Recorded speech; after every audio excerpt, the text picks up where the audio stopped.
It is the year 1946, and we find a brother by the name of Kenny Washington. Kenny Washington could be rightly called the Jackie Robinson of the NFL in this year, as he's the first player to break the color barrier in the NFL.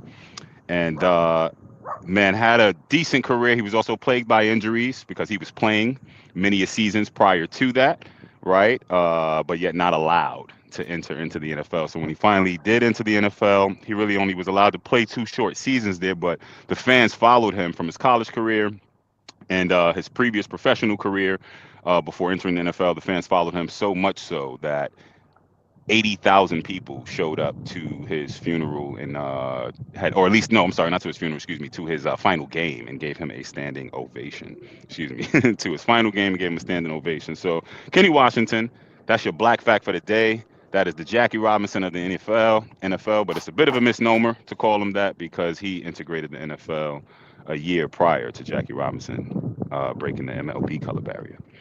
Black Well, facts, road to legacy. that's right. And welcome to the Road to Legacy once again, people, family, all out there where we inspire, influence, and educate. I'm Marty Marr, and the place to be, Harlem all the way, 149th Street between 7th and 8th. That's how you know you're from New York. By way of Indianapolis. Amen. And and I'm Donald Reed, BX all day, residing out in BK. And welcome to the show. Yes, yes. Adopted son of Brooklyn, right? You know, Adopted. he's back. Yeah, I'm Curtis Reed from Brooklyn. Still in Brooklyn, and always here. We on the road to legacy, regardless where we are, and we are joined by our beloved brother and guest speaker. That's on Jonathan you. Reagan's Yes, sir. in Brooklyn right now. Right now, right now. Right now. That's right. I don't know where it's gonna be tomorrow, but Well, no, we're But gonna right be now, right now.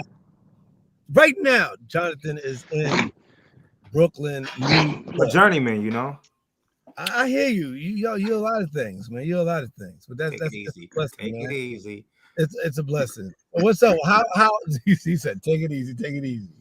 So how was y'all day? How's the day going so far? Happy Friday, end of the week. Has everybody got all this stuff together, or is there things that need to be done in the future? What's going on?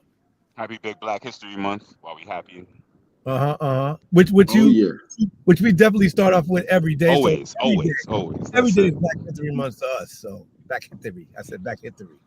Black Back back at History, at the week. Back at the Black History Month to kind us. of in my Black History. It's a blessing.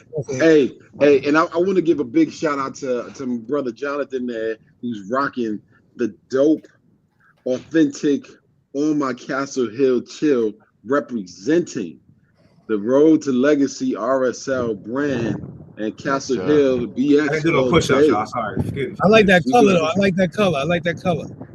You know, it Yeah, goes man. good. Everything goes good on this. You know what I mean? What can I Right. say? It's like green on Yeah. spearmint. Dig it. I ain't gonna start. I ain't gonna start. I ain't That's gonna like, and Donald got the IDB Wells on. start with no colorism conversation. Donald got the That's IDB right. Wells. 1862 joint on. That's right. Ida That's right. Bell Wells Bonnet. I said her name was Ida Bell Wells Bonnet. And we coming out with the t-shirts in the summer, so we doing our thing. Got the hats. We rocking. Yeah, man. It's slowly, It's Freedom but surely. Friday, baby. It's Freedom Friday. Freedom Friday. Freedom Friday. Yes, y'all feeling free? Yeah, Yes. man. For real free. See, I ain't got no chains. Move about, sit in my Feel pretty good apartment. right here today. Yeah. Uh, Feel Yo, pretty but good all right that can change. Can all that change for us in a minute? Well, none, but Damn, I, we all got quiet about that question. So that was the answer. That was the answer. Like, damn, yeah. I didn't. It was so ominous. Free our minds. That's It was an about ominous question. It was an ominous question, man. Yo, My mind cannot be enslaved. My mind has been Hey. freed. And so my mind can not ever be enslaved. There's things that can happen to my body as far as imprisoned and my spirit and my mental and all of that as far as captivity goes. But nah, man. That's why Frederick Douglass said, once you learn to read, you shall forever be free. And remember what Bob Marley said, none but Uh-oh. us can free our mind. Whoa, Oh, go ahead. What was that accent? Go ahead, do it again. none but ourselves can free our minds. Oh, Oh, he said, oh, like that? Oh, Yes, he did. But the point he got it across. None but ourselves can free our minds. That's right. I love it. I love it. None but ourselves can free our mind. Oh, Martin, what's that boxer's name? Hurricane. Hurricane Carter? Yeah. speak on Ruben, baby. Didn't he say when he did his time, he never accepted that he was in prison? Go ahead, Jonathan. Hit us, Exactly. man. Right. Right. That's pretty heavy right there. And biblically also, when it came to what? Paul, right? Curtis? Oh yeah, yeah. You know. No, so a righteous thinking, a righteous mind cannot be harnessed. A righteous mind cannot be shut down. So, when we see all this stuff that's going on around us and politics and stuff, I have a great friend of mine that feels that Trump is the savior of the world. She's Christian. She feels that Trump is going to save the world and that it's so good that he's getting it. She posted all over the place. But I just told her today, I said, I have a righteous mind. Where's your mind? And she really couldn't answer me when it came to that. So the righteous mind is what's going to lead us through all of this stuff and what's going on. As long as we stay fair to ourselves and fair to the people and love the people around us. That's how I look at it, Yeah, man, I love it. I love the way that you think and the way that you position that. Yeah, so I go ahead. I'm sorry, Doc. No, go ahead. You were saying something. No, you're saying something. Go ahead. No, all I was just gonna say is that on this Freedom Friday, how are we celebrating our freedom?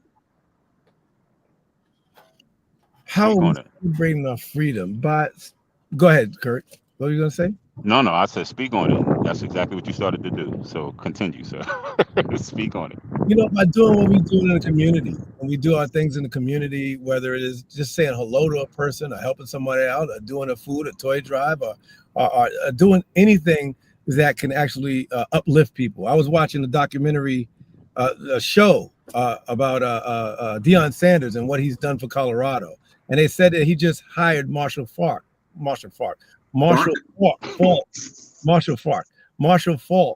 to actually teach running backs.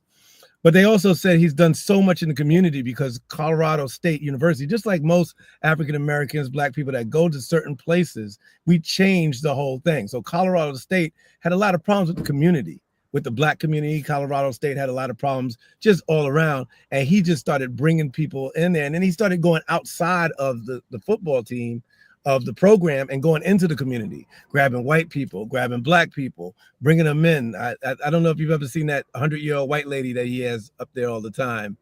Rosa, I forgot her name. Was she like their oldest fan or something like that? Yeah, she's always sitting next to him, and he talks about her, and then they're doing so much within the community with Black kids and making that the new Hunter, the Heisman Trophy winner, go out and actually talk to people. So he's been bringing a lot, and that's what we do anytime we go in the community when we have a righteous mind.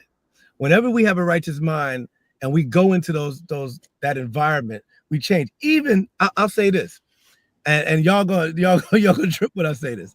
Even when the mind is not as righteous as we would like it to be, we still can go into a community because we're so blessed and change that community for the better. Regardless of what we do and what we say, our spirit as Black people, our spirit as African Americans, and just Black people all together, is when we walk into a room or we walk into a community, we change that community, even if it's not our intent sometimes. And that's the beautiful thing about it. Irv Gotti passed away, God rest his soul. I never agreed with the name he gave himself. I don't agree with any rapper that gives them their names after a gangster, and we'll talk about that later. But I do believe in how he created a film. I don't know if you know about this, Jonathan, that he had these films on BET from 1997 till 2003, I think it was 1997. No, 2017. There we go. Now, there we go. I got it all off, right? But he did a film about rap music. So what he would do, I don't know if you know, I can't remember the name of it, but what he would do is say F the Police by NWA. He would take F the Police and he made a movie out of it and flipped it on everybody. So all the cops and all the people that had the power were Black, and all the white people were like us, didn't have any power. So they showed some black cops beating up a white person, throwing him in jail, a white kid, throwing him in jail. They showed white cops shooting white kids, black cops shooting white kids, and then getting off. And how would you react to that? I thought that was so genius of him to take, and he did that off of every rap song that he knew of that would make a story. So he kept taking rap songs and making stories out of them, but he would vice versa, he would flip them. I never saw that. It was Hey, on BT. I got y'all. Hold on, y'all. Hold on 1 second. I'm gonna show you what it is right now. I'm looking for it myself. Check this out. No, I got you. I got you, Jonathan. Here's a clip. Underground, a young nigga got it bad 'cause I'm brown. My heart getting cold.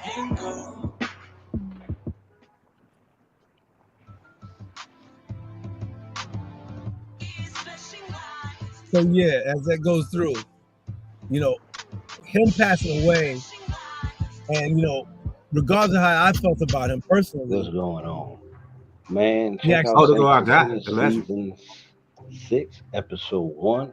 I play Burt Jones, bodyguard to the main character. Y'all heard me straight up. It's actually a good series, man. Like Saints and Sinners is really good. Hold on, is this a If you review? haven't watched the series, y'all should tune that's in. him This talking is a probably very one of the good actors TV show. talking I think about it's one of the best what his role drama was series on the show. on But television right now. See, it's on for 6 seasons. what it was They claim basically this is the about, final. But I think It's a review. Somebody reacting to it though. right? It was basically about just the flipping it and giving people understanding of what we go through, because people don't realize when they see a little white girl in the cage with blonde hair and blue eyes and she's sitting in jail, they have more sympathy for her than they do for the young brother with the brown eyes or the young sister with the brown eyes that's sitting behind those jail cells. So The little kids, the little black kids. right. Yeah. So Irv Gotti, it went for 3 seasons on BET. 3 seasons on BET. And it I remember watching like the first season, I watched the second season, and I forgot about it because I didn't have BET anymore. I moved out here to Indianapolis, now I got it back, and I've been watching it. But yo, and my excuse me for interjecting. I just queued up the trailer real quick again, just so y'all. It's only 15 seconds, just so y'all can see it. Okay, go ahead. I was aware he was getting into film and television though. Right. I didn't know this had came out though.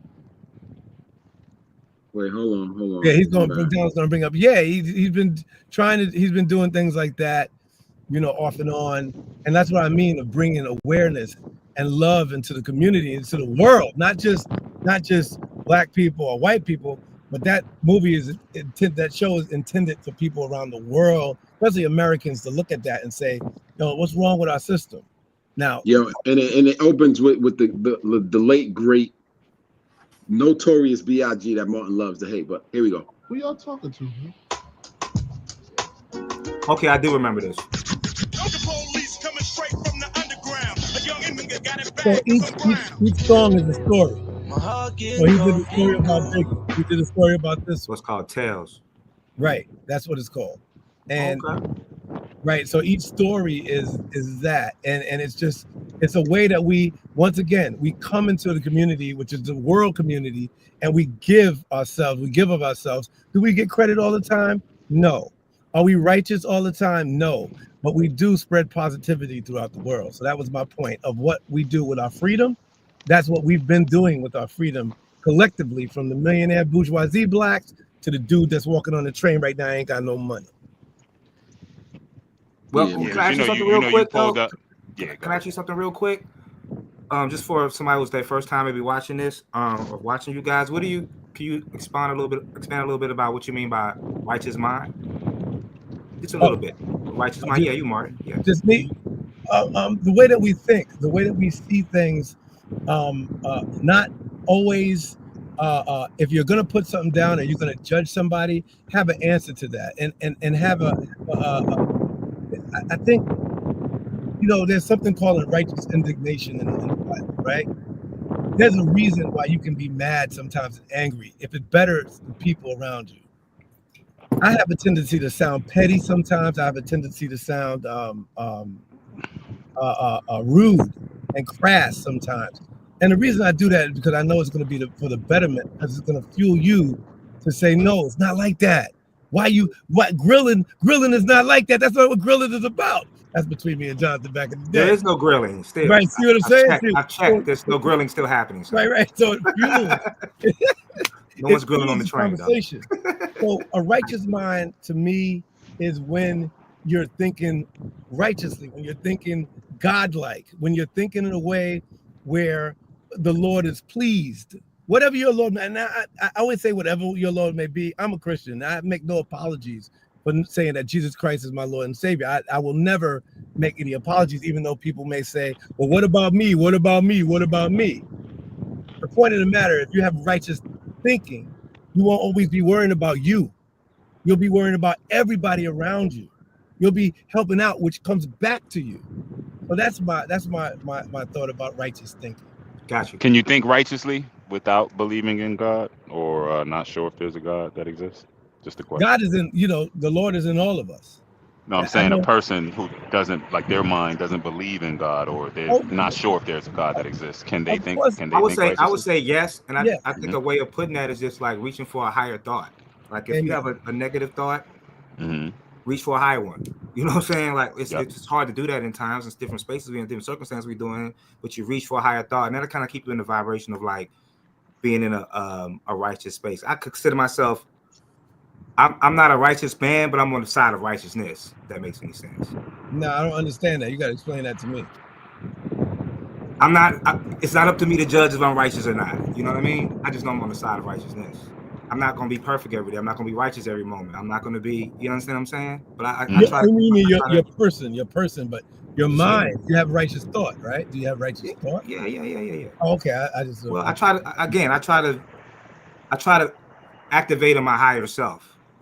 Right. It's challenging from moment to moment. Yeah, it is. It's definitely challenging. I was just curious, because when we speak and people are listening, it's good that we can, be on the same page when we say certain things. So. Yeah, everything, Jonathan, everything that I look at through, whenever I'm looking at something, is through my biblical lens of how I see it. Got you. And so I may say things that sound crass, say things that are crazy, but I know it's going to fuel a conversation that's going to, if not fix it, that's going to get closer to a solution on it. You know what I'm saying? And I'm not just saying that just because I'm just throwing stuff out there, sensationalizing shit. I say it because, like when I say things about, for example, when I say things about Biggie and his sign going up in Brooklyn, right? And then I talk about Donald's mom and her sign in the Bronx. And I think her sign is more prevalent and has more power and strength and love in it than the Biggie sign. I know that's going to start a conversation about, our levels on what we can do for our community and what we can do for our blackness and what we can do for where we live, how we change it where we live. I know that's what it's going to do. So I'm definitely going to speak that truth, because there's a lot of people who feel that way but don't say it, because there's so much peer pressure out there, especially when it comes amongst us. There's so much peer pressure out there. I remember somebody saying that Prince would just do something, like him and Rick James used to fight a lot. Rick James used to unplug his guitar. Rick James used to break his speakers. Prince would come in and throw Rick James stuff down, and they would tell the news, we're going to keep doing this. We're going to keep doing this because we compete, and we're going to continue to compete, right? Where in some genres, we don't need to compete. We just need to be honest about what's going on, especially when it comes to uplifting the community. That's it. That's all I got to say. Cool. Yeah, so the question you asked was, you want to encourage, like, how do we express our freedom? Well, that's not the question. How we celebrate our freedom? That was the question that Donna posed us. Yes. That's how I feel. That's how I celebrate it. What about you, Donald? Oh, no, I forgot to throw it right back at Donald. Oh, you figure because you ain't had an answer yet? Well, I do. Mine's is simple, so I don't know. Now, mine is simple as well. How I celebrate Black history and freedom and being free is by doing exactly what we're doing right now, being able to have these conversations and celebrate the beauty that we represent and the diversity that we represent with our intellect and our free thought and our sharing with each other. you know, we weren't around during this time, but we could read plenty of stories where we weren't even able to do this. Meet together and have a conversation, whether it's, you know, through the internet or whether it's face to face. You know what I mean? None of us are incarcerated with God's blessing. We still are above ground. So every day is a celebration. And, you know, I'm never changing this skin. So I'm waking up brown like this every day. So, and I'm always going to represent it. And it's not always easy, you know, but this is the way I celebrate Black history every day. Yeah, King. Well, yep, he added something into that. You heard it. Black history got thrown into the right. How I celebrate Black history and freedom. Hey, you said Freedom Fridays. I'm gonna just run with it. No, man. I as far as freedom goes, Freedom Fridays. I see Freedom Fridays as a chance to speak about free towns or freedmen's towns of America, and in particular New York. Because that's my home state, right? Home city. So it's the opportunity to do that.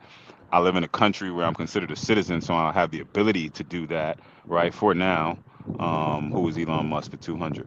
And you know, you can do, you know, as far as being able to the power or the freedom of speech, get to do that.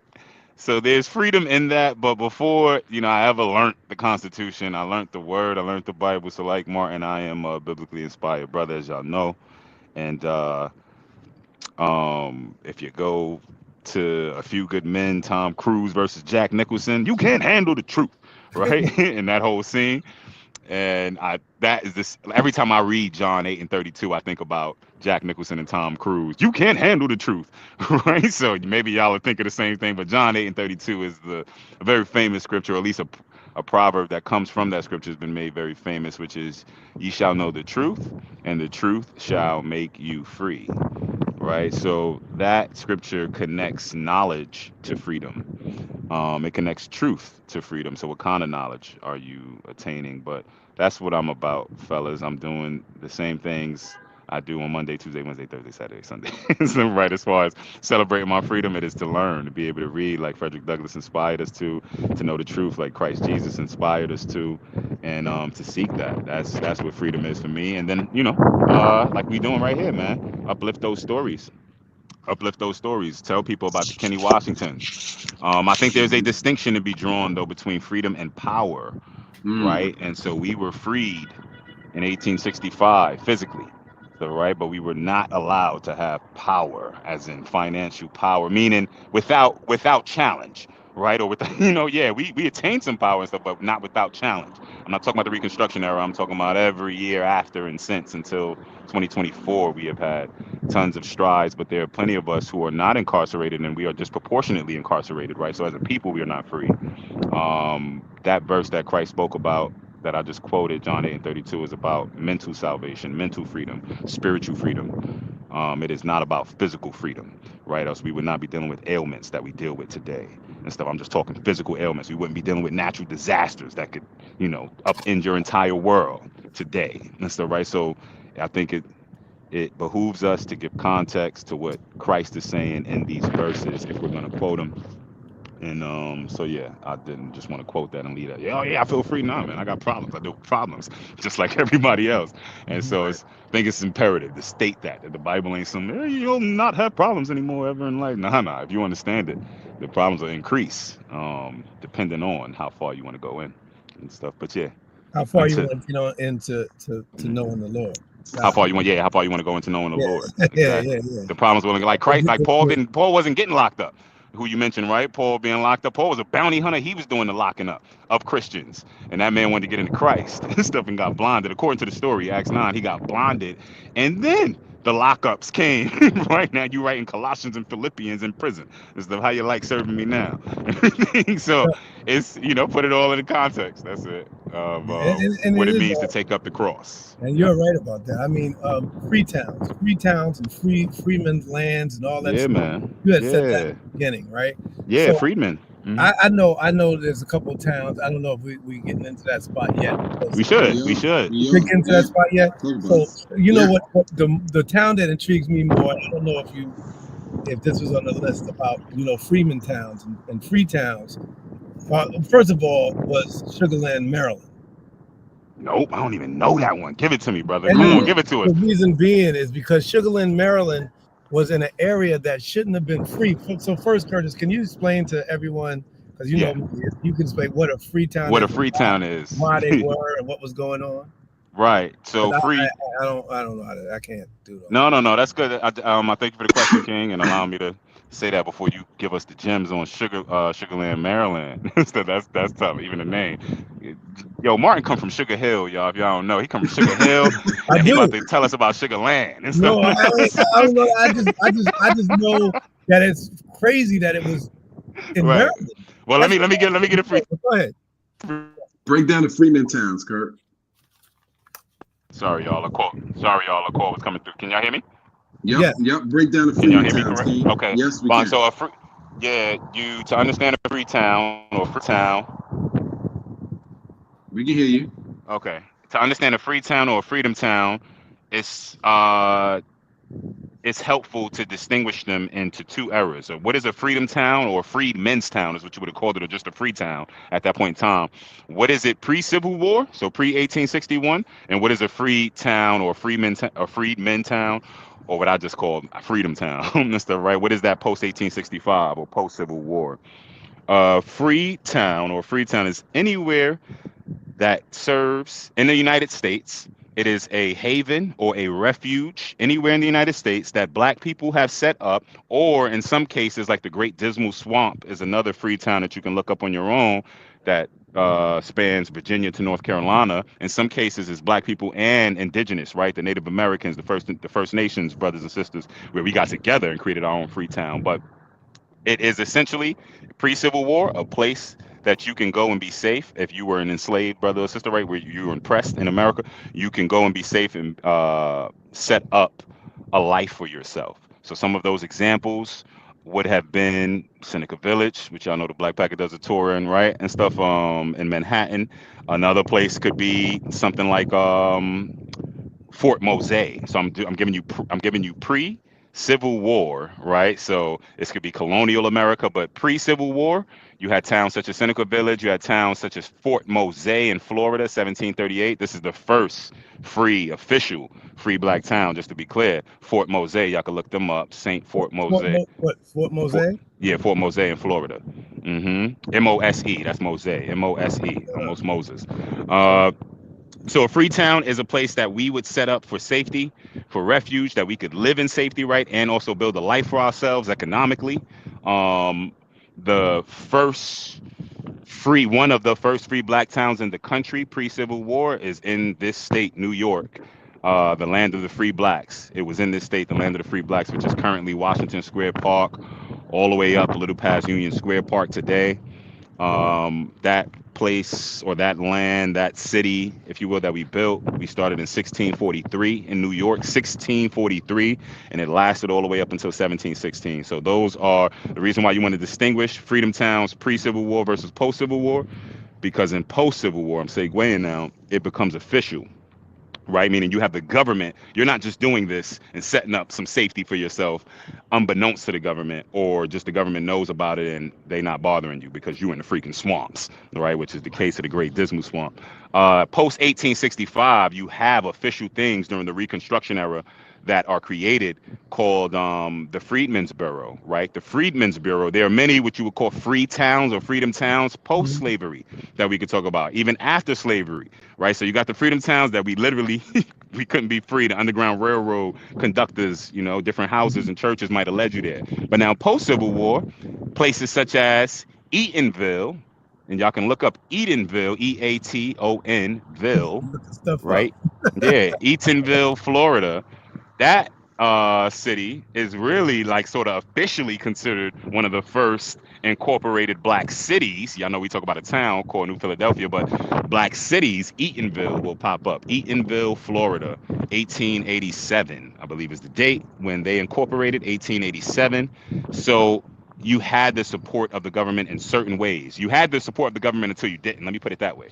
You had the support of the government until you didn't, right? So when you didn't, By you meaning you, black man, black woman, black child, when you did not have the support for those freedom towns in 1877, meaning the government came in and took the army out, your federal protection left, and white citizens council go crazy, have carte blanche with the blacks, right? I'm just sort of speeding through the history for y'all.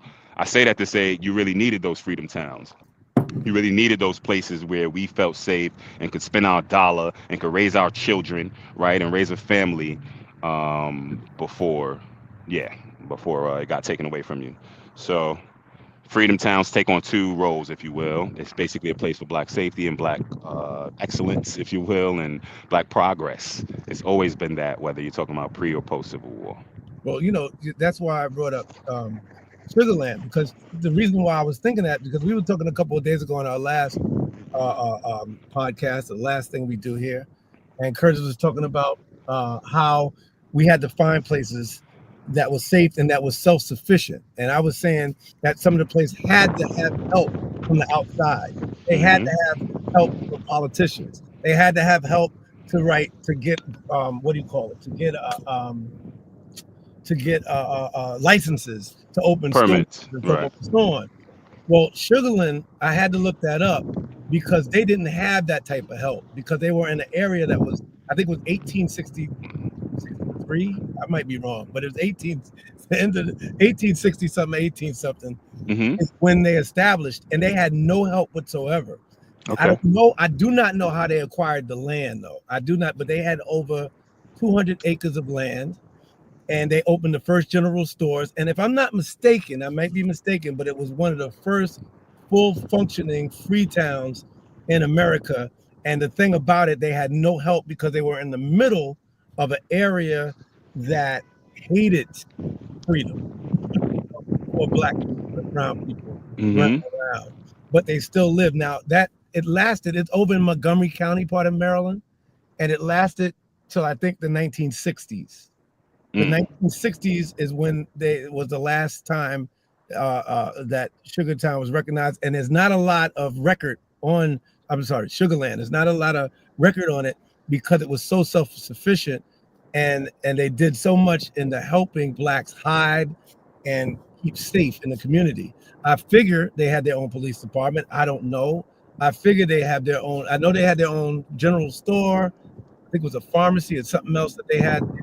But that was if I was to speak, I don't know as much as our historian down there knows, but I do know that Sugartown, being, running through Maryland, coming back and forth from Fort Bragg, I used to see these towns. I used to stop in Fort Washington, Maryland, which is mostly black. And DC at the time when I was driving back and forth was called Chocolate City. So it was a lot of black people in DC, and also Richmond. I had to drive through Richmond, Virginia. And that part was a city that was black, and you always had a lot of history there. That's how I found the Great Blacks in Wax Museum in Maryland. That's where I started taking the kids. Before I started taking youth to Africa, I started taking them to the Great Blacks in Wax Museum. You walk in there and you see Hannibal. That's the first thing you see. Hannibal on an elephant or something. As soon as you walk, that was fire. Go downstairs and you see slave, what they did to us.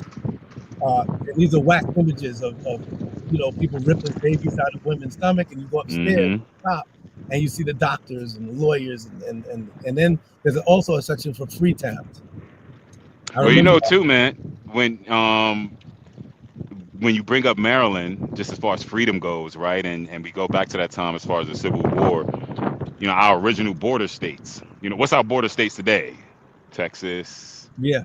New Mexico, right? Arizona, and that's where there's so much drama. Sheriff Arpaio and everything, get them out and everything, right? Arizona, that was the controversy. But you rewind the clock to the 1860s, the controversy was around our border states, which were Maryland, right? Delaware, who was it?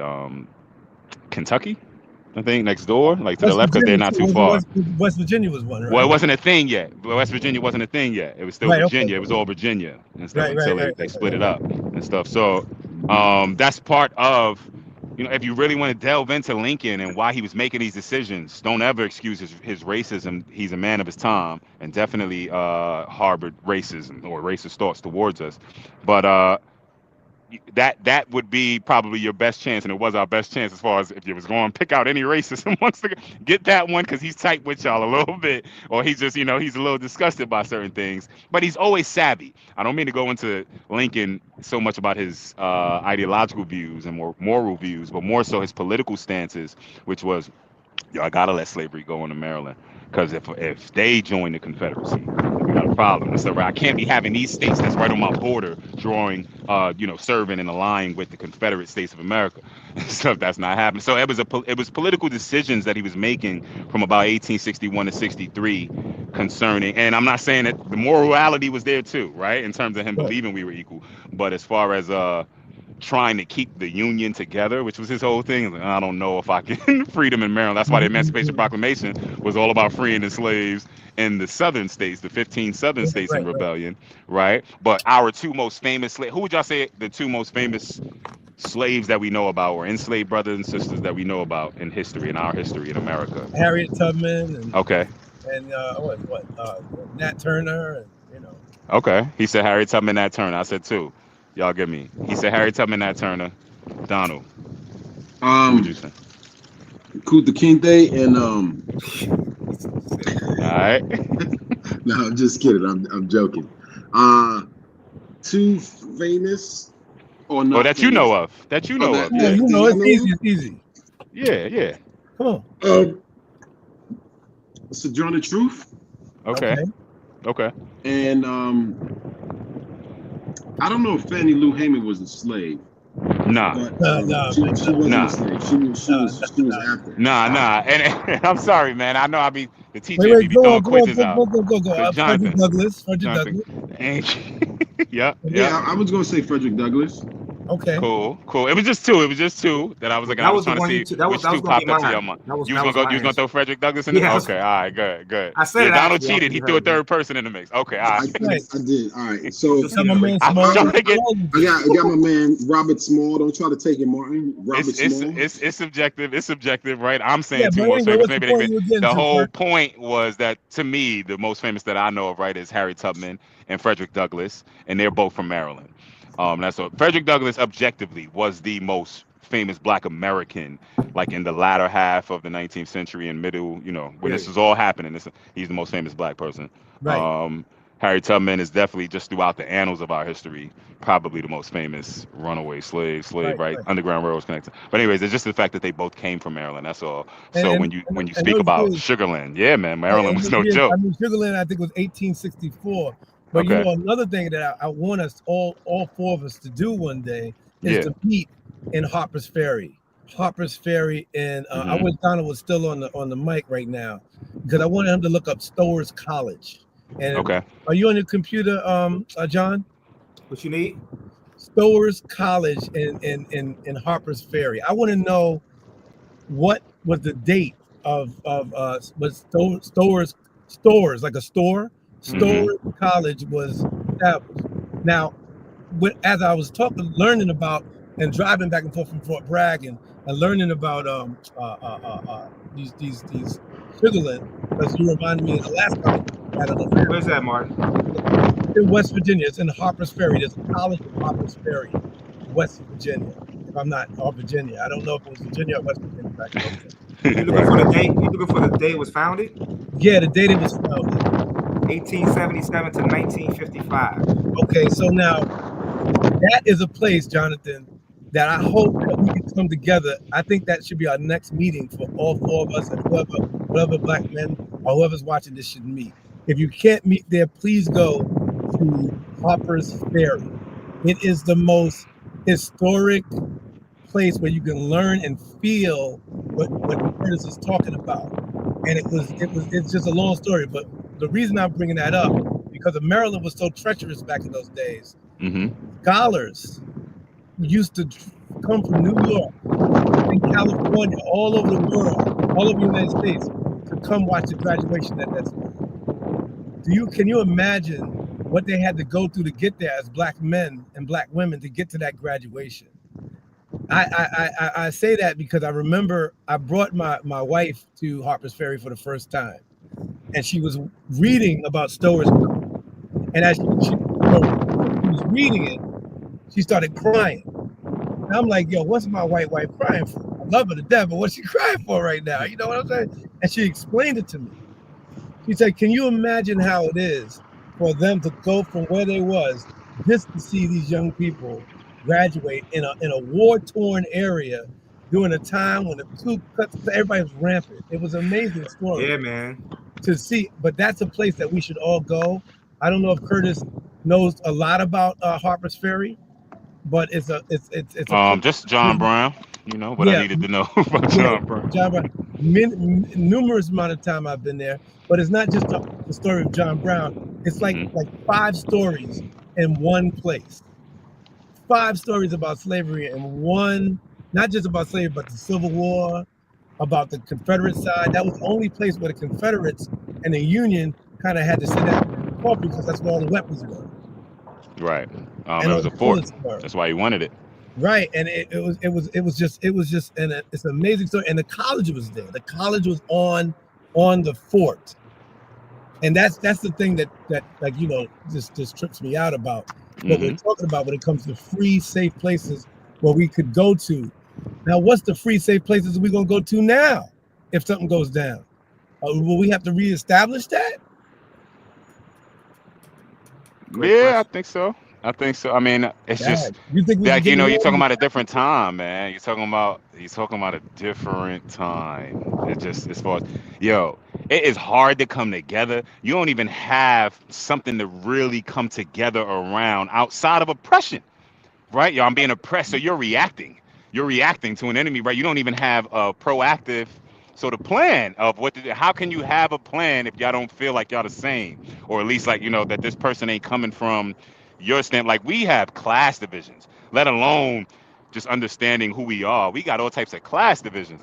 So the expectations, if we stand on down to earth and we ain't going biblical, spiritual, whatever, the expectations have to be, I won't say lowered. They just have to be narrowed to where you're going to try to, like, who you trying to affect?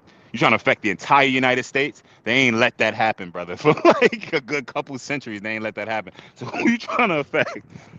I'm trying to, am I trying to go to just a community here, right? Like, I just look at Brownsville, East New York, a little easier. Let's just Brownsville alone. If you're trying to uplift a community, right? Huh? Go ahead. I turn. Yeah. If you're just trying to uplift a community, you can go community by community. You're gonna see the same microcosmic problems, right? Microcosmic because they represent something that's larger that affects all of us. And it is what? It's a lack of just general education, specific and general education about us. I'm talking about us, who we are. I ain't talking about, you can find all types of black geniuses and nerds and wonks. Don't get it twisted, man. We have been allowed to enter the school system, and boom, this is what we do with it. We show our brilliance. But yeah, us using our best and our brightest for us, right, to uplift us, that requires you being on the same page about who us is in the first place. It's hard because there's people on both sides, people who agree with you and people who will not agree with you. Some people actually think that this republic can actually be saved, that America can be saved, and that we can thrive in this country like we've never done before. And some people feel that this is the only country that we can do this in. Which is wrong in some aspects, but I understand where people are coming from. So yeah, I definitely understand where you're coming from when it comes to coming together. Learning about these places, Sugarland, really going through Sugar. There's been so much suppression. I don't know if we can, Jonathan. I don't know, man. I don't know if we can do it, man.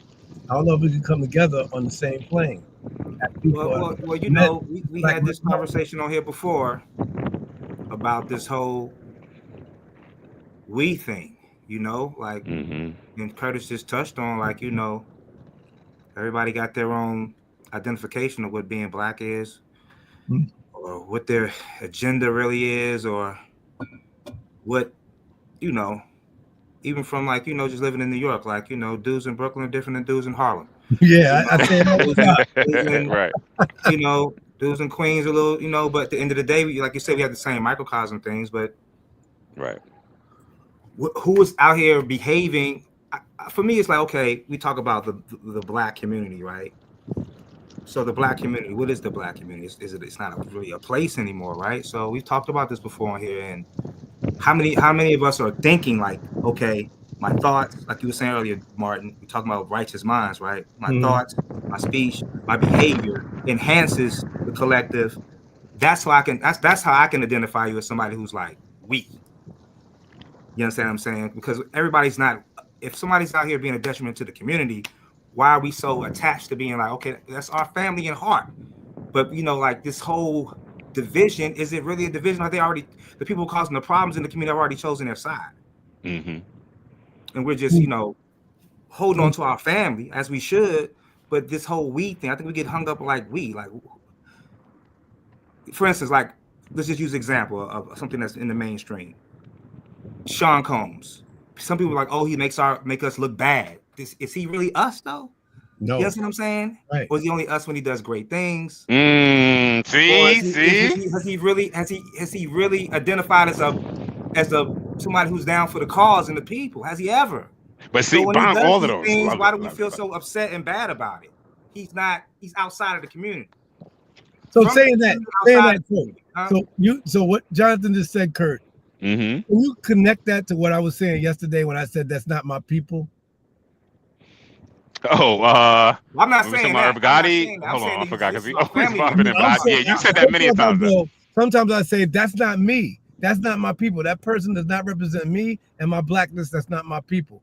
I think he was presenting your argument and with other arguments in general. I'm just trying to see, because that's how I understand. I may be wrong what Jonathan just said, how I understand it, but I don't. When somebody's doing something great, if you're saying the N word on the train over and over and over again, yeah, I know you, my people, and you black, and you on the train saying the N word over and over again for no reason. You bugging out, but I have to say that's not me. That's not me. I'm not that dude. I don't. Yeah, you not that, but is that a part of you? When you look at me and you, they see that dude. Individualism. They see that dude. I'm not talking about individualism though. Oh, okay, he said he's not talking about individualism. Go ahead. I hope that's not. Was that not clear? I'm not sure. No, it was not. I'm just encouraging the question because we had a conversation yesterday about it. But go ahead, finish. I'm sorry. Because distinguish it, Jonathan. Like you just said, you brought up individualism. Yeah. I'm talking right because I can. That's what we all. I mean, I'm talking about when we having these conversations, we go, we. Right. The group. Right. That's who is in the group and who is not in the group by their words and their behavior. That's right. Every time we have the commercial, we need to do better. We always. That's right. Who is we? Right. That's right. Thank you. How do we identify that's it, Doc. That's it, Jonathan. How do we identify who is we? And that's where that's always things I know. Again, the easiest thing, a person's thoughts is usually their words and their behavior reflects their thoughts, right? At some point, I would assume, unless they're just really, I think most people, if your thought, like you said, we're talking about righteous minds and righteous thinking. If you really have a righteous thoughts and if you're reaching for higher thoughts, it should show in your behavior. If I truly love myself, I can't look at Curtis and think about harming him. You know what I'm saying? So we're talking about wellness. We're talking about health. Like you said, how do we exercise these freedoms? Right. And so much of us. Continue. Just so much of us are not on the healthy side. There's tons of us that are on the healthy side, but in general, and how we're not on that healthy side as far as thinking. So where Martin and I sort of butt heads, right, as far as how is the language. That's it. Like he'll say something like, that ain't me, that ain't my people, right? Even though he and I are on the same page in many ways, but I'm saying where he say that ain't I'm not gonna say that's not my people. I am gonna no, that's me, and that is my people, right? Meaning I might not be doing or even thinking the way they're thinking, right? But I've got to have the same grace that you have for Herb Gotti once you found out, oh snap, he did this, right? And stuff. I gotta have it for Beanie Siegel, who did his state property thing, which is on the same level, right, as far as budget goes, but yet has come around and says some things that are a little bit more positive, right? Like these brothers mature as they get older, some don't and stuff, but it's again, man, it's the cats that's doing whatever it is that you're not liking or you disagree with, whether you smoking up on the train type of thing, right? Like whatever it is that brothers is doing and sisters is doing that we disagree with, that's still our people. That's all. That's still our people. And it is not. I don't think that it is on them. Meaning, I I want them to do well for themselves and stuff, right? But I don't know their life. I don't know where they came from. I know my life, right? And stuff. Maybe they've been through some stuff I didn't go through that's led them to that situation. Maybe they didn't, and they just, chose wrong. Whatever. That's a thing too. But Yeah. as far as just having the mercy, man, having the grace. Like, I'm not coming at you because I already know what so much that has been done to the community. So how Right. can I just be some sort of light in your life? Maybe that's not saying anything to you. Maybe I throw a smile your way, right? Or maybe I just say, Lord bless, King. Is it right? I've like literally done that walking past liquor shop, cat, Lush brother probably out there waiting for somebody to give him $1. But I was like, nah, I ain't got that. But grace and peace, King. He said, yo, I ain't had nobody say King, call me a king. And he could have been all drunk up or whatever, right? All warm, feeling good. But still, I like to believe that words have that effect, man, just uplifting you in a way and stuff, right? And calling them that. But yeah, I King, think that we that's where should. go ahead, I Doc. think that we Go should put ahead. that question on our Patreon, our website. Like, For sure. Who is we? Who is we? I would love to ask a black leading scholar on the radio who they think we is. Who is we? Right. I would Right. love to ask that. Now, today, Yeah, that's a great question. I would love to know who we is. not who Yep. we are, not who we were. All that's Yeah. Who we important, are. all that's great, right? But Who? who are we today? Like we Who say, we Mhm. talking about when they say we need to we need to do this, we need to do it? Who's the we? we hear it Right. all the time. Yeah, Right. that's a Are you great talking question. about Africans coming over to America, right? Or, and their kids from Nigeria, Ghana, wherever and stuff, right? Are we talking about those African Americans, the new generation African Americans? Are we talking about descendants of slavery Liberal African Americans? conservative African Americans. What are we talking about? For when me, they it's say about we? for me, Mhm. it's I try to make it simple. Yep. Again, like you were saying, for those of us who understand why we're in a certain condition and understand why you may see somebody like when I see if I see a black woman with her baby and I walk on the train and she's blacking out on somebody, I don't go, oh my God, I'm embarrassed. I go, oh my God, she probably was bumped like 6 times today and nobody give her a Right. fucking space on the train. Word up. On the train. And that was her last straw, goddamn. Right. Right. See, hold on. Right. Let me take my breaths. This is what I got pent up in me, all right? Because this and that's when when I'm on that type of time, I'm thinking we. You understand what I'm saying? You're thinking what? We. I'm thinking we. Mhm. When I have to understand. My best friend next to me had that type of understanding. Like, man, look There's at this. some background, y'all, in the sound. Whoever just came Okay. on, I don't know if that's Donald's or Martin's, but shit. It's not me. It's still going on. No, stop. Go ahead, though. Go But ahead. I could be amongst a group of my friends or peers who may be black dudes or anybody. They may not have that same type of understanding. Therefore, they can't give that type of grace in that situation. Mm-hmm. But you need And to so it understand to be behooves able you to give give the grace. Yeah.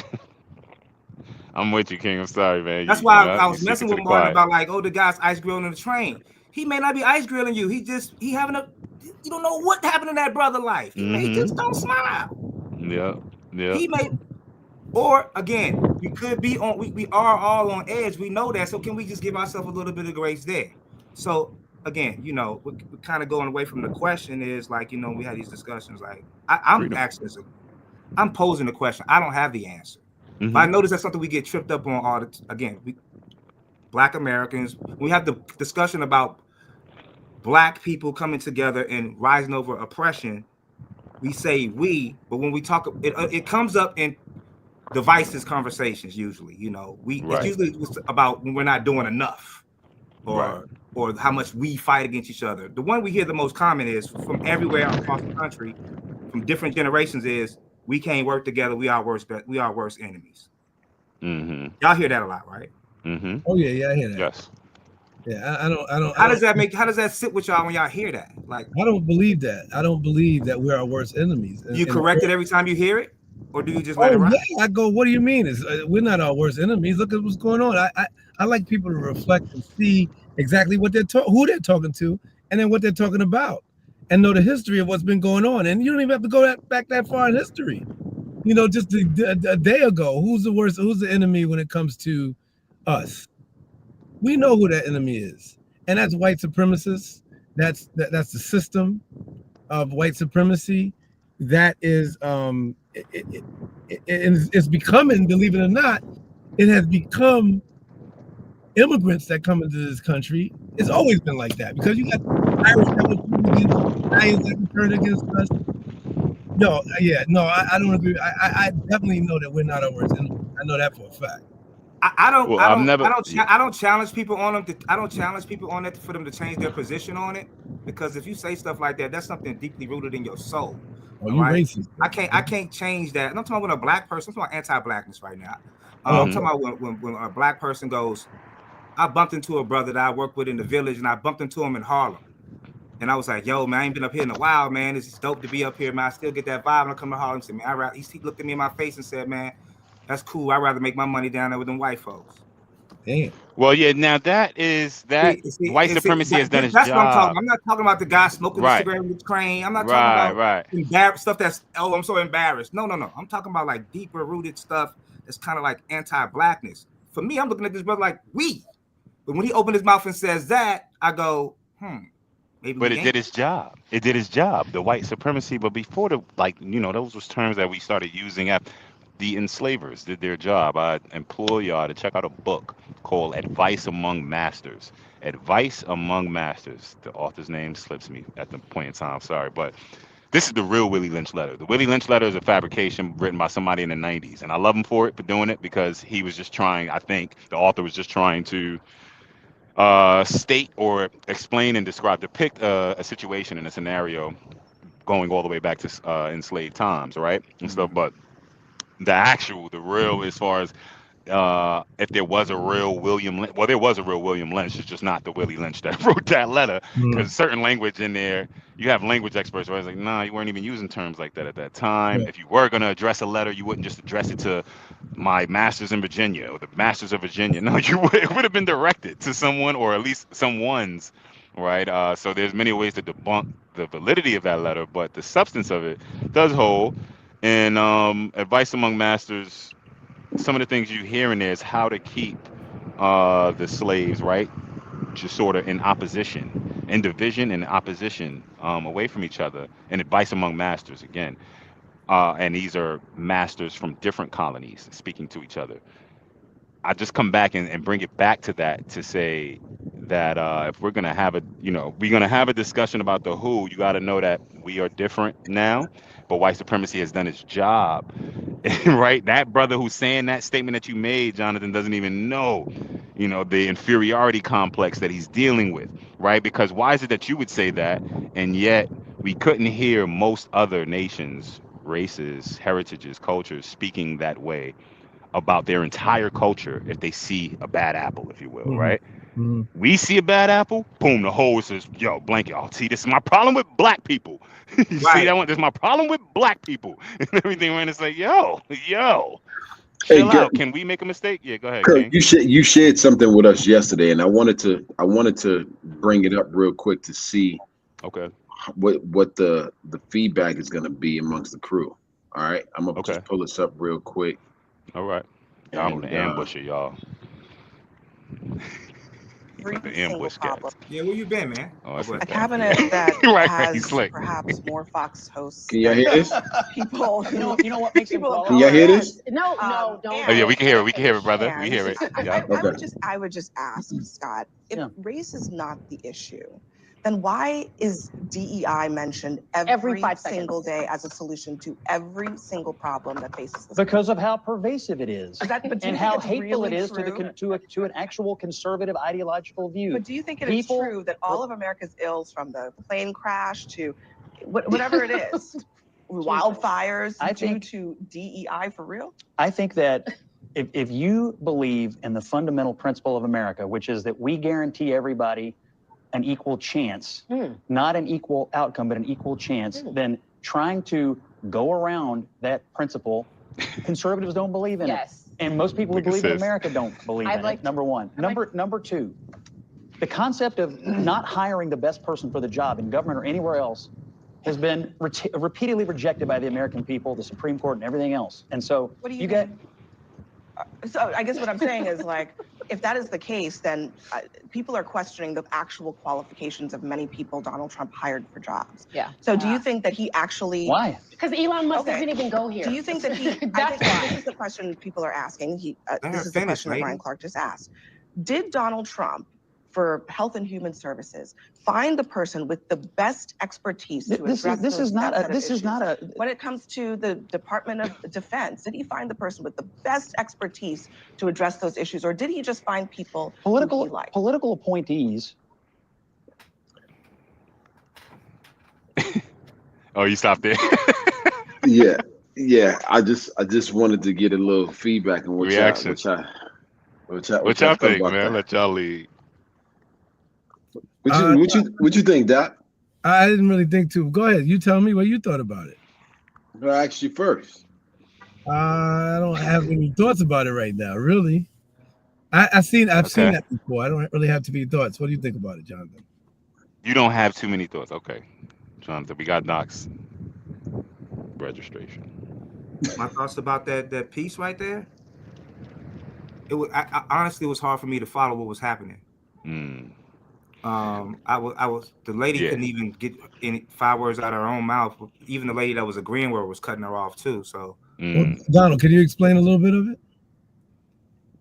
Yeah, I can actually. So it was a CNN panel where they were having a conversation about DEI and how often Donald Trump's cabinet uses that as a kind of scapegoat to say that how DEI is a problem and they need to eradicate it from all systems in the United States. And for those of you who don't know, diversity, equity, inclusion is what DEI is. And the two, well, the one of the white gentlemen you saw is a Republican. I can't remember his name. There are two Scott of them Jennings. on the panel. Scott Jennings, and I don't remember the other guy's name, Kurt. Nobody. The one with the bald head. They're both Trumpsters. They're both Republicans and both Trumpsters. And so basically that was what the conversation was revolving around. And the 3 black women that you saw there, besides the host, one of them holds is it a doctorate and 2 master's degrees?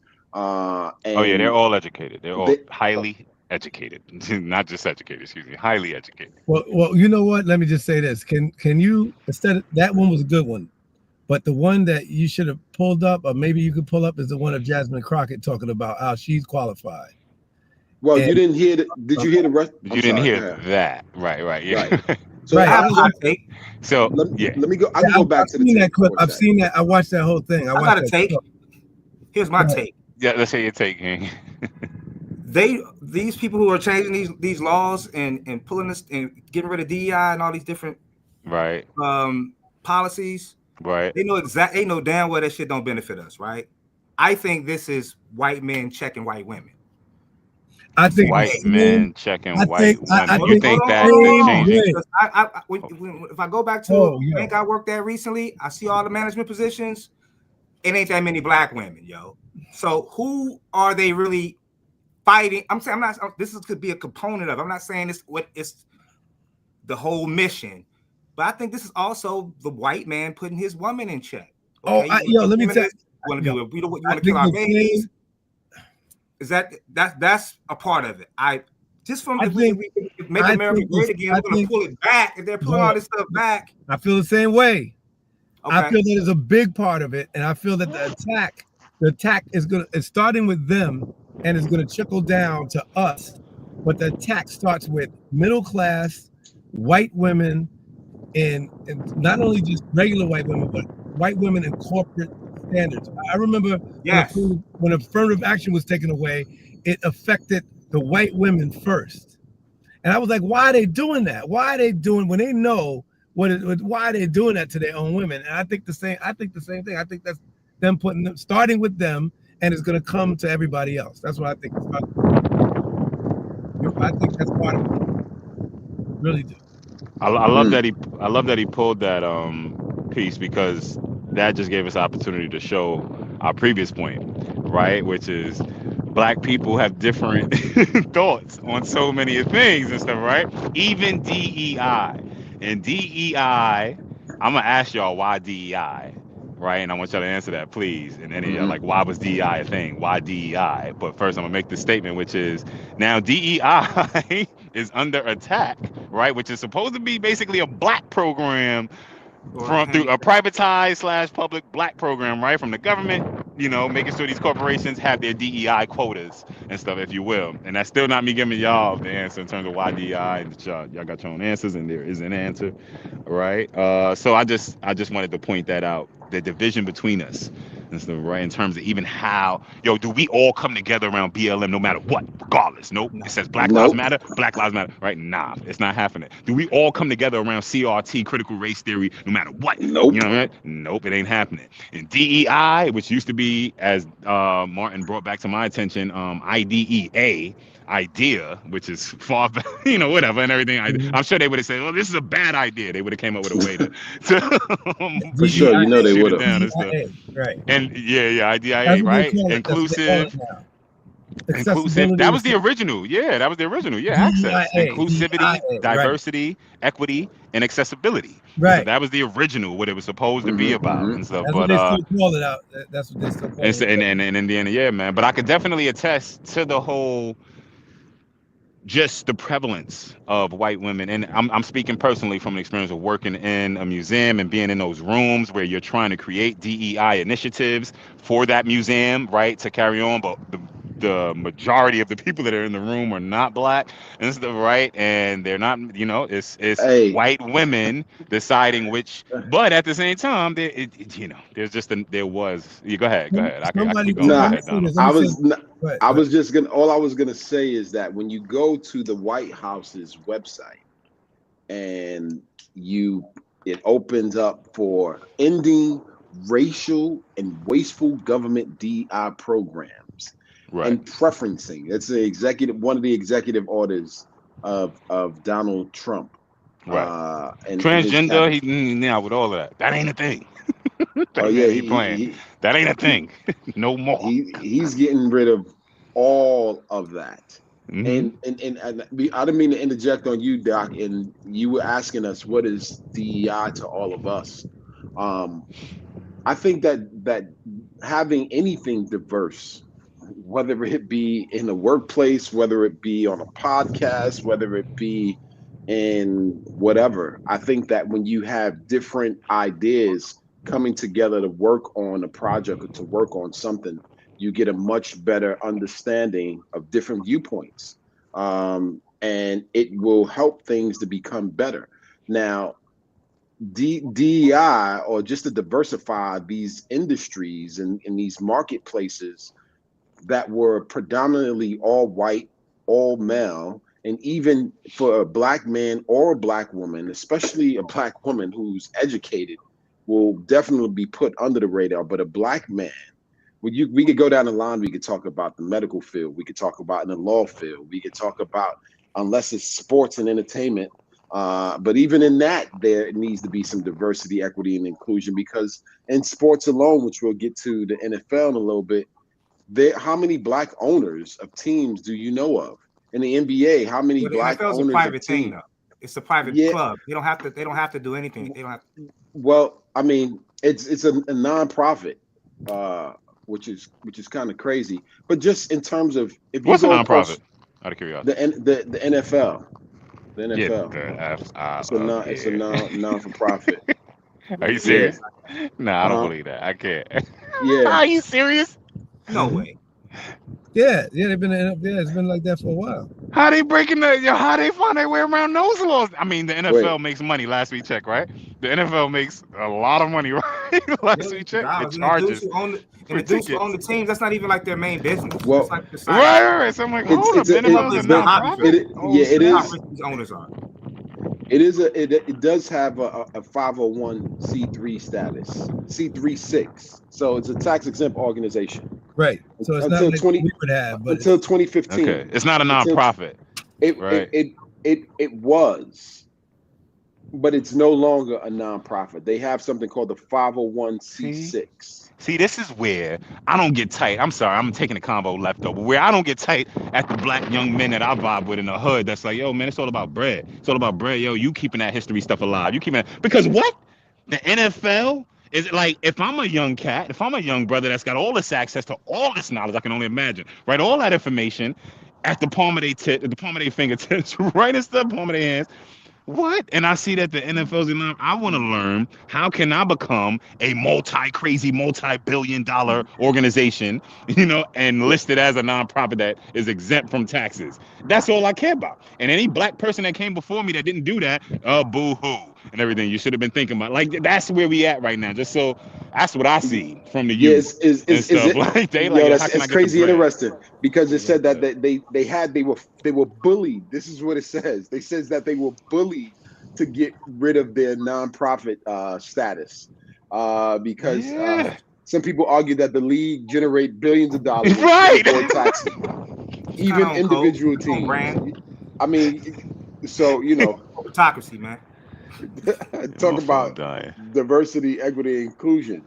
But I wanted to play that clip just to get y'all perspective. I thought it was such a powerful clip, and thank you, Curtis, for sharing that the other night. I was watching it and I was like, yo, this is amazing. And Kurt, I know you said that your battery's getting ready to die soon. So oh damn, man. Real quick before we start to wrap up and Curtis' phone battery dies. Since we're talking about the NFL, we know that the Super Bowl is coming up today. I mean, this weekend, rather. And there's two questions that I have. One question is directly to you, Martin. What Super Bowl is this, by the way? What number Super Bowl is it? I don't know. It's the Licks. It's the Licks, you said? Yeah, it's the Licks. What you mean it's the Licks? I just had to say that. I mean, no, it is Super Bowl 59, LIX. So it's the Licks. Oh. Got to get these licks, trying to hit a lick. Think of the youth, man. That's the youth language and stuff. Trying to hit a lick. They trying to hit a Super Bowl. What Super Bowl is this? This looks, LIX, right? Oh, you thought I was making it up? No, okay, I got you. Yeah, no. I thought you were making it up. I did. Hey, so first quick question. I don't know how much battery you got left, Kurt. First quick. No, question. we good. I got a little over 10%. All right. iPhones that last like 2 hours, right? First question is directly to you, Martin. Are you going to? Are you excited about the Super Bowl performance, the halftime show with Kendrick Lamar? I really don't like halftime shows, period. So I probably won't be watching the halftime show with Kendrick. Or anybody. Martin is slick. That man tried to avoid making any criticism about rap just now. And why don't you like the halftime show? Say what? Why don't you like the halftime show? I like the commercials better, man. I think the commercials are better than just the halftime show. I don't think the halftime show is long enough. I don't think it's relevant. Is that why you watch the Super Bowl? For the halftime? I mean, commercials or the game? Super Bowl for the game, man. Okay, my man. You got my man. You got 2 black quarterbacks, right? But you really, I'm not a Philly fan because Philly be taking out us New Yorkers all the time. Again, 2 non-white quarterbacks. We don't know what these guys identify as. Anyway, right? I know. 2 non-white. In case it hurts. Again, man, gotta stop doing it. You know who he identifies as? He got all black staff. See. I gotta go with him. That's what we talk about, right? Because who's the quarterback? All black female staff. Jason Hurts. Who's the quarterback? Patrick Mahomes. Who's this? I think they got one that's Puerto Rican or something. Who's playing, y'all? I'm sorry, I ain't been following NFL. Who's everybody playing? else, his whole staff, they makes him his money is black. Yeah. The Chiefs and the Kansas City Chiefs and the Eagles? Philadelphia Eagles. Oh, shout out to the Eagles going to. I'm happy for them. Shout out to them. No, they take out the Giants all the time, man. A record. They killers. They're giant killers. The Chiefs are trying to win 3 Super Bowls. Well, the Giants have been eagle killers, though. No, it's been the other way around. The Giants have most definitely been eagle killers. Eli Manning. Yo, bro, you talking to a bitter former Jets fan and stuff, brother. Nah, man, I'm a bitter former NFL fan in general. Y'all had Jackson. I know when you're talking about Super Bowl week. The Jets ain't win a Super Bowl since Broadway Joe Namath in 1969. Martin Luther King probably still alive. Somebody was alive that we talking about tonight. They're still my favorite team, the Jets. But all right, so then who y'all going for? What about your first question, man? Right. He never answered the first question. I told him I don't have. Jonathan is hilarious. I asked him. So was there ever a Super Bowl that you had a problem with the halftime show? Well, I've said this before. I had a problem with the halftime show the last 2 Super Bowls. The last other Super Bowl, the one that Jay-Z promoted. Well, he's promoting all of them now. Every Super Bowl halftime is a Jay-Z production. Is what's the name of his company? Rock Nation. Did you like the Rock Janet Nation. Jackson Super Bowl? And then what's the name of his parent company? It's Rock Nation and Live Nation. Live Nation is the people is his boss. So so he's every one that they put out. I didn't even like halftime shows anyway, unless it was like Prince back in the day, Michael Jackson. How about Janet Jackson? Let's slow down. That's a great point you just made. Let's talk about why there's even a halftime show the way it is. Why there's a halftime show, right? The halftime show is not for football fans. The halftime show is for people who don't watch football. As we know, the NFL has become more corporate since even the first halftime show. I think it was Michael Jackson. But why is that?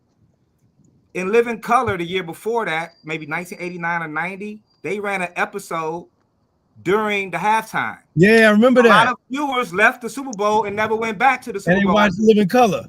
To watch the Living Color. So the next year, you have to fact check this to be specific. Be no, precise. You're right. I saw a documentary on that. So the next year, I think they got Michael Jackson or something like that. I forget who they got the very next year. Yeah, that's when the Super Bowl halftime show became a bigger thing. Yeah, the Living Color. Yeah, it says hold on. So I agree with you, Martin. I never was a halftime show guy either, because really the Super Bowl has become more and more of just a corporate event. It's not, the football game is almost like an afterthought. It is the game. The game is the game, but it's more about these corporations. That's why all these stadiums are named after the corporations now. We used to have the legendary names of these Jack Robbie Stadium, this, that, and the third. Now it's this bank, Life Stadium. Airline. So it's a big corporate party, man. And the halftime show is the entertainment for us. So for those don't watch football. For those it says it represents a fundamental link to pop culture, which helped broaden the television audience and nationwide. Yeah, there you go. Yeah, and people who just don't watch football. Like there's people who literally I can't wait to the commercials. I can't wait for the commercials. Like those people who watch the game. They're not watching the game. They're drinking. They're talking. They're not watching the game. Right. Yeah. I just wish. Yo, that's crazy. You heard what he said, though, man. Can we just stop for a second? You heard what he said? Yeah, let's go back. Let's rewind that tape for a second. Living Color. That's a black show, no? Let me do some. Man, that man just said that Living Color was competing with the Super Bowl in terms of viewership during halftime, right? During halftime, they weren't competing. They went to it. They went to it. I remember it. They went to it. I remember the halftime came up. People start scanning the channels looking for something else. Living Color had a really big show at that time. They hit Living Color, and they stayed with Living Color, and they didn't go back to the Super Bowl. You see how that come though, full circle? That's when the bigger acts come in. The Wow! Super Bowl halftime show was Check really this out. To Jonathan's point, he's right. He said it said in Living Color episode drew over 20 million views and sparked changes to the Super Bowl halftime show moving forward. Nobody ever. That's a black fact. That's today's. Who doesn't black speak fact. about You're that? You're welcome, guys. You're welcome. That's a show. That's a show. Thank you. We are very welcome. We're very welcome, Jonathan. 92. Okay, so this is even okay. Right. But look at it. Look at it full circle. Just think for a moment. What's our biggest moment, at least for the black community, when we think about the Super Bowl, we think about Whitney Houston. That was the Star Spangled Banner. Yeah. That wasn't the halftime show. You understand what I'm saying? The halftime show wasn't a thing. It wasn't. That's what I'm just like full circle, man. If we could just think about black folk. Star Spangled Banner, they would get a famous person to sing it, and then like that was a moment. That was a moment. That was a moment Thank you, Jonathan. To boycott. That was I was just drawing full circle, man. Yo, that's a black fact for today. For whoever watches this later on, black fact for today is in Living Color 1992.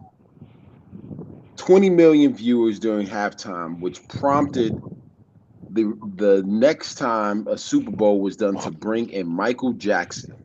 Bruh, that's the response. Michael Jackson. Okay. Thank you. Can you please just hone in on that? Beatles, not Madonna. The best. Right. And hone in on that, bro. Remember back in those days, Mike was corporate. Mike was like buying. Was Mike a DEI musician? Huh? Oh, hey. Right. Was Michael Jackson a DEI musician? Probably. Come on, man. Like, all right, DEI, we ain't saying this. We haven't said this. DEI has been used as an insult against us to show that we're not qualified, that we're not competent, we're not qualified, right? And stuff. So Michael Jackson. I was going to get to that clip. Damn.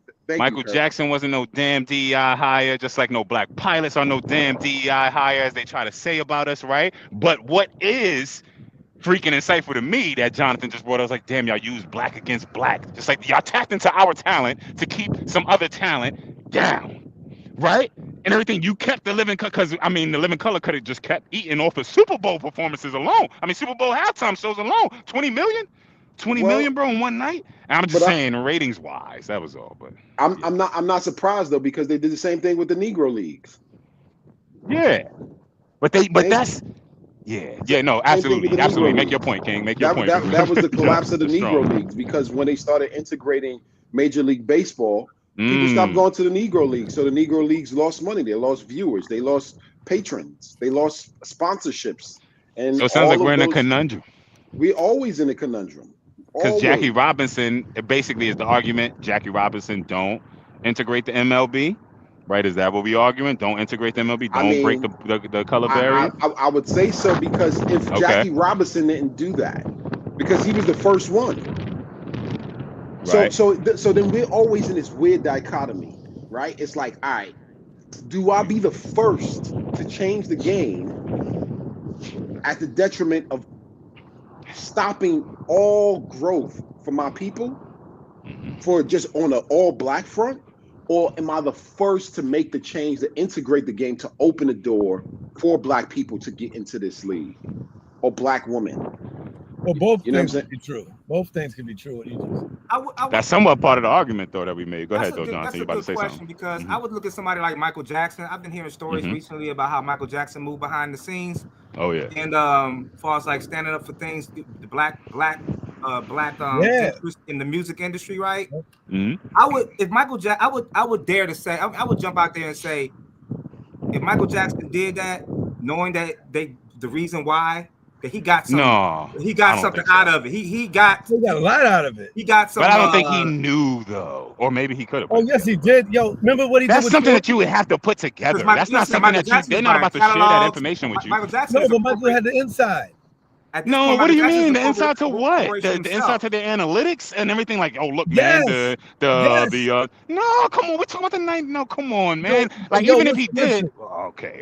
Michael was the one that the first artist to get his money out of Sony to buy. Yeah, man. I ain't getting at any of his business acumen. I'm with you. I love Mike in all of that regard. You saying maybe they could afford a war over even Mike Eyes? Are you saying that maybe? No. I'm saying that might not even, that's a dot. Those are two dots that need to be connected. I'm not saying that he didn't connect them, right? I don't think that the NFL would have provided, hey man, listen, Living Color. Yeah, exactly. I don't believe that they would have done that. So he would have had to connect the dots, right? And then I'm not mad at him for making that business decision. I'm just looking at, we got to look at it regardless. I don't care even what Mike was doing behind the scenes, right? It's like, damn, I'm getting used again. If I was Mike and they would have told me, I was like, I'm down. Let me call Keenan. That's the bullshit we be calling you out on, Doc. Sorry, y'all. That's the feces we be calling you out on. I'll call Keenan. I'll be like, yo, Keenan, this is what I'm going to do. Now, how can we both benefit off of this? See, not down to hold it down. Call Living Color. Call Living Color, man. Take Team Living Color. Damn. Over the last 20 years, I've learned more about, some of the things that, especially with social media, about, Michael Jackson's efforts behind the scenes. I started learning it because, at the museum out here, they did an exhibit on Mike and the background because of Ryan White, the guy the kid that died of AIDS, and how much money he was giving the kids, and also how much money that situations in the community. So, it's a lot. But we about to sign off, right? Yeah, I hear. Yeah, I'm sorry, I had to grab something. But this is another great conversation, man. Michael Jackson, that is mind blowing, and in Living Color, it was mind blowing. I did not know that. John, thank you for that heavy black fact. We changed the game of the Super Bowl, basically.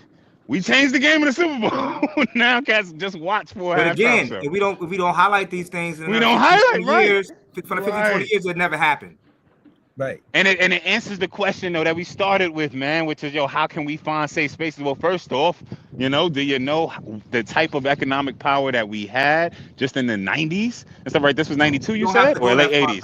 Now we gotta ask, No, you don't. We don't got to go that far. But it just even right now. The For only those who difference go, is oh my just- God, I'm talking about for those who go, oh my God, you guys are so in the past. All right, well, we got It's some unfortunate. stuff for you. Yeah. Today Okay. we are so far removed from being together. That's all. Like just in Well, that time, there was still some black power, black 100%, togetherness. 100%. We And don't we know gonna what that find means. out- Like we that's gonna so played find out out. now. We're gonna find out if there's a righteous way to what is it? What's the Super Bowl Sunday? We're gonna find Sunday. out at halftime if there's a righteous way to shuck and jive. There's not. The Bible is against it. Hey, but I just want to know who Martin is referring to when he says they're shucking and jiving. Word. Driving, man. I Right. said we're gonna Why find you out gotta in the do Super that? Bowl. No, but who is that reference? Right. Was Mike to, Jack or where's shucking it and from? jiving? Yeah, all of Michael Jackson shucked and jive. So every entertainer we've had has shucked and jived. How about Frank Sinatra? Is he a shucking and Oh jiving? yeah, he was shucking because he was dancing and kicking his legs up. Is Are that you how saying you that we you should- refer to him? Are you saying that we should be performing Taylor at the Swift Super was Bowl? shucking and jiving out here. Taylor Swift was shucking and jiving. I just went to the UFF. They was shucking and jiving. Now you're moving the goalposts. You're right. You're right. There you dog. go. That's what he do. That's what he There you do. go. You Moving that gotta shuck a goalpost job to again. make money. You gotta shuck a job to make money. You Shucking a do? job is not a black term.